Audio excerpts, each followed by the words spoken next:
South Dakota. South Dakota is a ballot initiative state, just like my state here, Massachusetts. There are other BI states as well. South Dakota had an option for their November ballot to expand Medicaid. Now, why is this important? Because recently, legislators in that state have decided to make ballot initiatives much, much more difficult for people in South Dakota. For those who are not aware, here is how ballot initiatives work in South Dakota. South Dakota 2020 ballot measures. Let's go to the rules first so you guys understand how this goes. I'm going to make this a little bit larger for you. This is how it works. Citizens of South Dakota may initiate legislation as either a state statute or a constitutional amendment.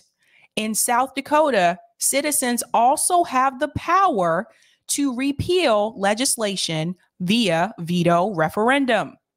The South Dakota state legislature may also place measures on the ballot as legislatively referred constitutional amendments or legislatively referred state statutes with the majority vote of each chamber. In South Dakota, signature requirements are tied to the number of votes cast for the office of governor in the state's most recent gubernatorial election. For statutes or veto referendums, valid signatures equal to 5% of this vote are required. For constitutional amendments, signatures equal to 10% are required. For 2022, a total of 33,922 signatures are required for initiated constitutional amendments, and 16,961 signatures are required for initiated statutes and veto referendums. So, typically in South Dakota, how does a ballot initiative pass? You need to have a majority vote. 50% plus 1 and up. However, as I mentioned, they are trying to make it more difficult for these ballot initiatives to pass in South Dakota. So they have implemented Amendment C. Now, thanks to my friend Case Study QB, and cool shout out to Roger Meadows, because both of them contacted me about this week. And I was like, we have to discuss this. We have to let people know what's going on. If you saw my panel on ballot initiatives, one of the cons is the fact that in some of these states, they can actually come back and either veto ballot measures that have been passed, or they can change the rules and make it more difficult for those measures to pass. Now, why would they try to do that this year? Because one of the ballot measures in South Dakota is to expand Medicaid. That was the reason why they're trying to make it more difficult. Shout out to Case Study QB here for this clip. And I have another video I'm going to play as well. He really goes into it here. South Dakota Amendment C. So check this out. Amendment C, it would make some ballot measures get 60% of the vote to pass instead of 50% plus 1. Now, you might be saying, why would they do that? Well, Republicans wanted to get it on the ballot ahead of a Medicaid expansion ballot measure in November, so it would need to get 60% instead of 50% plus 1. Obviously, a lot of Republicans don't want that ballot measure to pass. This would make this harder to pass. Amendment C, it would make some ballot measures get 60% of the vote to pass instead of 50% plus 1. Now, you might be saying, why would they do that? Well, Republicans wanted to get it on the ballot ahead of a Medicaid expansion ballot measure in November, so it would need to get 60% instead of 50% plus 1. Obviously, a lot of Republicans don't want that ballot measure to pass. Obviously, it's a lot more difficult to get 60% versus 50% plus 1. Now, there was actually a video created, which I do want to share with you guys, about the dangers of voting yes for Amendment C. So let's go ahead and get into that. And then I'm going to tell you the results of what happened in South Dakota. So here we go. Amendment C would require a 60% yes vote in order to pass nearly all ballot measures. Here. By the way, That's for all ballot measures, not just this Medicaid expansion one that's coming up in November. That's for all of them. There are just 7 of those many reasons to vote no. Out-of-state money from radicals is funding Amendment C's attack on majority rule and South Dakota's future well-being. Amendment C will strangle efforts to improve our economy by making it virtually impossible to provide funds for growth. Proponents are telling you that it will only impact very large projects, but this, unfortunately, is a lie. Any project affecting taxes or fees will need a 60% vote to pass. Even if a majority of voters do vote for one of these measures, it likely will not pass. Notice they said all measures, again, would need 60% to pass. That's not likely. It's not likely that they would get to 60%, and he explains why. 60% threshold will make it virtually impossible, and here's why. Most amendments already fail. In our entire history, less than half have passed at 50%. Including those put on the ballot by the legislature for housekeeping. At 60%, less than 1 in 4 would have passed. It should be challenging to pass a constitutional amendment, but we don't need to make it any harder. And we certainly don't need to make it nearly impossible. In 2018, we already overwhelmingly voted against raising it to 55%. So you see, they've tried this before. Proponents think we'll pass a bigger increase to 60%? Because this time they put it on the primary ballot in a non-presidential year, when we're lucky to have even 20% of voters even show up to vote. That means as little as 12% of registered voters, a tiny minority, could end up passing this terrible constitutional amendment. And because only one party has many primary races, the turnout won't be representative by nearly 3 to 1. 73% of voters in the past 2 non-presidential primaries were of the same party. Amendment C was forced into the primary election by a powerful few who knew that it would fail again in a general election, just like— Oh dear, by a powerful few. Why am I not surprised? It did in 2018. Amendment C is just another continuing attempt to kill initiated measures in South Dakota. Legislators don't like that power given to South Dakota citizens by our Constitution. Amendment C is devised to leave the power to effect taxes and fees to legislators only, exclusively. To legislatures only, you guys, exclusively. They don't want the citizens to actually have any power. That's why they're trying to make this more difficult. If Amendment C passes, say goodbye to majority rule. Amendment C gives minorities permanent veto power over the will of the majority. If 59.9% of South Dakotans vote for a measure and 40.1% vote against it, the minority wins. Isn't that crazy? In this instance, if this were to pass, the minority vote would actually win. That doesn't make any sense. You see how they try to rig the system? Though a majority support it, the minority rules. This is not democratic. This is not democracy in action. So there are 7 reasons to vote no against Amendment C. Its underhandedness is a betrayal of trust in the people and our Constitution. Vote no on Amendment C. Most importantly, be sure you vote in the upcoming primary election, whether your party has primary candidates or not. Remember. Okay. So, what happened? So I want to show you the results. You know, they really thought that, I guess, people from South Dakota would fall for this. They did not fall for it. And here are the results. South Dakota's constitutional amendment election results. Boom.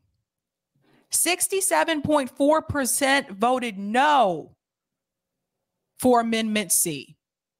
So it didn't work on the people. 67.4% voted against it. 32.6% voted for it. I question those 32.6%. What the hell were they thinking? So if we go up here to the top, voters will decide whether to increase the level of support needed to pass most voter-initiated referendums to 60% from a majority. The ballot question initiated by Republicans in the state legislature comes ahead of a November referendum on expanding Medicaid in the state.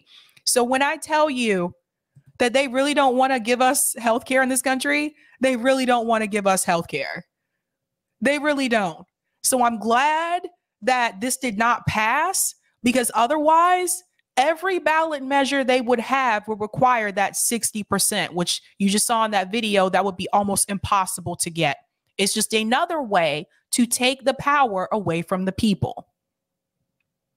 So this is important for people to know. Now, if we go back to those ballot measures that they had for this year, so people know what to expect. Let's go up to the top here. This is the part I did not show you yet. Here we go. So the ballot measures this year on the ballot. So June 7th, 2022, that was Constitutional Amendment C. That was what they just voted no against, which is a good thing. In November, healthcare amends the Constitution to require South Dakota to provide Medicaid benefits to adults between the ages of 18 and 65 with incomes below 133% of the federal poverty level. And I can't believe they even wanted to stop that. They even wanted to try to prevent that.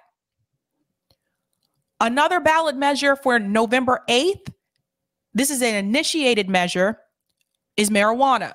Legalize marijuana use, possession, and distribution for individuals 21 years or older. They didn't want these things to happen here. They also have potential measures that are also coming up. Now, this is a different one. This is Medicaid Expansion Initiative. Expands Medicaid in South Dakota to adults between 18 and 65 with incomes below 133% on the federal poverty level, directs Department of Social Services to promulgate implementing rules. So the deadline for signatures for that was May 3rd, 2022. And as you can see, well, that was the measure. And as you can see, it made it to the ballot. So they were able to get the number of signatures that they needed in order for that to be on the ballot. And that is what they were so afraid of, because 9 times out of 10, if they got those numbers of signatures, this is probably going to pass. And they didn't want that to happen. So that's that. I'm going to go to some of the comments in the chat. Brent says that must have been a big undertaking to educate those voters. Brenda, the government is willing to give you some health care as long as you stay very poor. Yeah, basically. Basically, that's how it works. Gamer said weed should be legal nationwide. I agree. I agree. But these are some of the things that people can get done with ballot initiatives. Now, granted, again, not every state is a BI state, and that's part of the problem, right? So some people are going to be left out of this. But the idea is that when these measures pass in those states that do have ballot initiatives, the idea is that it will put pressure on the states that surround those states. For example, legalizing marijuana. That is something that in Massachusetts, we legalized it here. That put pressure on Connecticut. That put pressure on New York State, New Hampshire. For some reason, New Hampshire still won't do it. I don't know what that's all about. But their motto is live free or die. So there's that. Put pressure on Vermont, put pressure on Maine. Like, that's the idea. That's how it's supposed to work. Thank you for these super chats, Andrew. I think Mike Gravel proposed national ballot initiatives. He was laughed out of the room by the establishment. That's a good point. Thank you for bringing that up, Andrew. Thank you for this tip, Roger Meadows. Actually, Sab, what the New York Times didn't say only, Ballotpedia said, is that it applies for all BIs that require 10 million plus to enforce the law or amendment should it pass. Love the irony that went down in flames by 60% plus. Also, what me and Kira couldn't understand is that how many red states passed Medicaid expansion through BI and BIs to regulate insurance. But where are the BIs for Medicare for all? Right. That's don't get me started on that one. That's a whole nother show, Roger Meadows. Thanks for this tip as well. Here is the way to fix this. Have a BI amendment called the Ask Us First Before Altering the Process for Ballot Initiatives Amendment. If the state legislator wishes to alter in any way the BI process from the way signatures are gathered and how the whole process is regulated, the state legislator must first put a proposal to the voters in a legislative referred state statute asking us exactly what they wish to do. They must spell out clearly their intentions and cannot deviate from what they plan to do. If so, then that law becomes null and void. And actually, there was another one. Roger Meadows sent me this via DM, and I do want to share this because I think this is important for people to know, because this is not the first time that they've really tried to screw over people in South Dakota with these ballot initiatives. So let me pull up here. So Roger was explaining to me that apparently South Dakota residents tried to eliminate big money in elections. They passed a ballot initiative in 2016. Then in January of 2017, South Dakota's government repealed it and then took pictures showing their fancy Rolex watches in front of the camera. So that would have been huge, getting money out of politics, right? They stopped that from happening.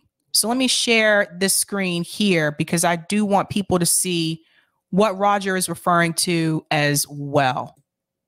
So this was an example where, again, they stepped in. South Dakota GOP uses emergency rules to repeal anti-corruption law.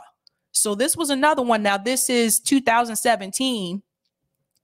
And it says South Dakota Republicans on Thursday repealed a historic anti-corruption law approved by voters in a statewide referendum on Election Day.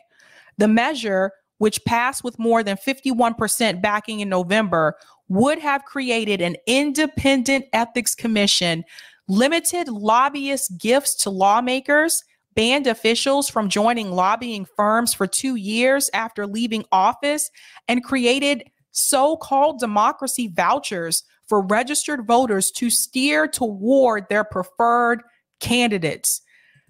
Can you imagine how huge this would have been? Can you imagine how huge this would have been if this would have gone through? They came back. They came back and said, no, no, no, no, no, no, no. But state GOP lawmakers said they didn't think voters knew what they were doing. Imagine that. They didn't think people could think for themselves. What do you know?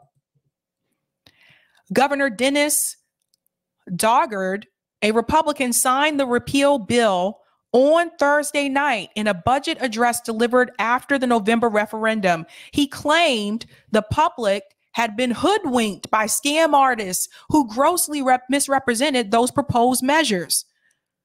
Republican legislators pushed the bill using an emergency clause that allowed for the reversal to take effect immediately and now prevents voters from initiating a new referendum campaign in response. So apparently there was a protest. Protesters packed South Dakota Senate, advances plan to gut anti-corruption act. So here was the protest.